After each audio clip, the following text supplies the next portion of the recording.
Il n'y aura pas d'autre actu la semaine prochaine. Alors je sais que vous allez être triste, mais moi je suis très content parce que je pars au Japon. Et oui, je pars, alors c'est express, je pars 5 jours dans la préfecture de Gifu. J'espère que ça va être bien, parce que d'après Ichiban Japan, c'est sa préfecture préférée. Donc bien sûr, je vais vous faire quelques petites vidéos, mais surtout, suivez-moi sur les réseaux sociaux, ici ou là, je sais pas. Voilà, je mettrai quelques petites photos en avant-première. Si toi aussi tu commences à avoir mal à la gorge et d'être un peu enrhumé, mets un petit pouce bleu. Haute actu, c'est parti. Dans l'actu animé, on commence avec les premières images de The Promised Neverland. Bon, je crois que j'ai pas besoin de présenter cet animé. Ça sortira au mois de janvier 2019 sur Wakanim et la série fera 12 épisodes. Gracefield House は親がいない子供たちが住むところ。いつまでもこの幸せが続いていく。そう思っていた。約束のネバーランド。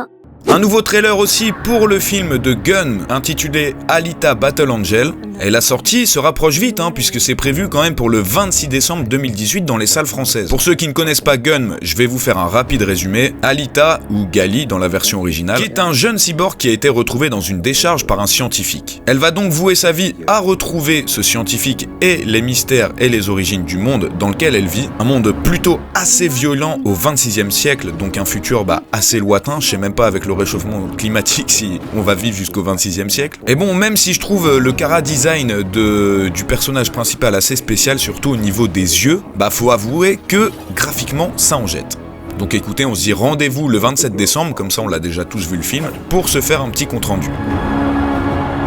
You made the biggest mistake of your life. And what's that? Underestimating who I am.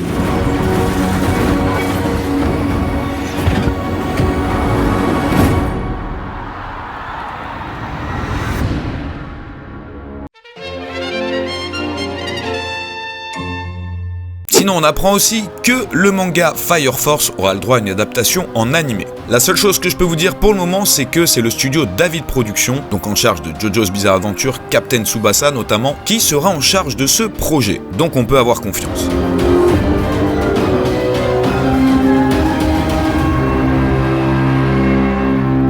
Et Dr Stone aura lui aussi le droit à son adaptation en animé. Bon, je suis à la fois content et pas trop content, parce que si on a une adaptation de Dr Stone, ça veut dire qu'on n'aura jamais d'animé Sunken Rock. Mais bon, Osef, la série est prévue pour juillet 2019, et ça va être, je vous le dis d'avance, monstrueux. Mais attention, d'autres survivants pourraient exploiter ce chaos et dominer ce nouveau monde.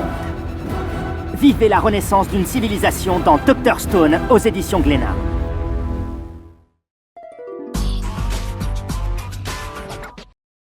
Level 5 va annoncer la sortie d'un nouveau jeu Inazuma Eleven, celui-ci s'appellera Inazuma Eleven Ares. Et grande nouveauté, il est prévu sur PlayStation 4. Il sera aussi dispo sur Switch et iOS et Android. Il sortira début d'année 2019 au Japon et courant 2019 en Europe. Et comme d'habitude, pour ceux qui connaissent pas Inazuma Eleven, tu as une petite aventure et surtout les matchs de foot où tu contrôles entièrement ton équipe. Tu te retrouves à faire des face-à-face et devoir choisir par exemple soit faire une passe, un centre ou un tir et aussi utiliser des attaques spéciales. En tout cas, je trouve que le jeu graphiquement est vraiment top, mais pour la version mobile, je pense vraiment pas que ça fera mieux que Captain Tsubasa.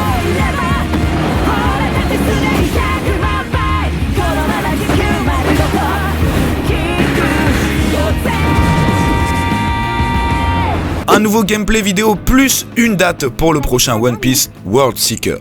En effet, le jeu prévu sur PlayStation 4, Xbox One et PC en Europe sortira le 15 mars 2019 chez nous. Pour rappel, d'après Namco Bandai, c'est le jeu le plus ambitieux de la licence sortie jusqu'à maintenant. On le vend comme un jeu en monde ouvert, où vous incarnez Luffy et vous parcourez donc le monde, rempli de châteaux, de villes, de plages et divers endroits à travers une histoire originale. J'ai quand même un petit peu peur qu'on s'ennuie à force de jouer juste Luffy, mais bon, on verra une fois la manette en main.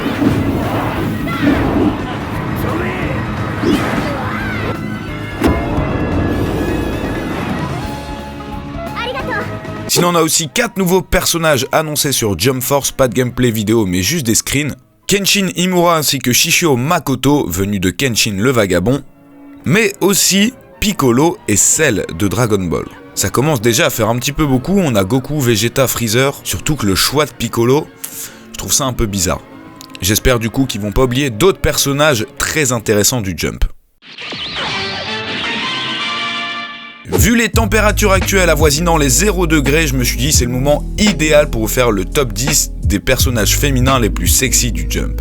Bon, ça va les femmes, si vous insistez, je vous en ferai un top 10 des hommes les plus sexy la prochaine fois. En 10e place, on retrouve Bulma de Dragon Ball. 9e, Misery de Outer Zone. 8e, Tear Not Yoko de Bastard. 7e, Yuria de Hokuto no Ken. 6e, Boa Hancock de One Piece. 5e, Kisugi Rui de Katsai.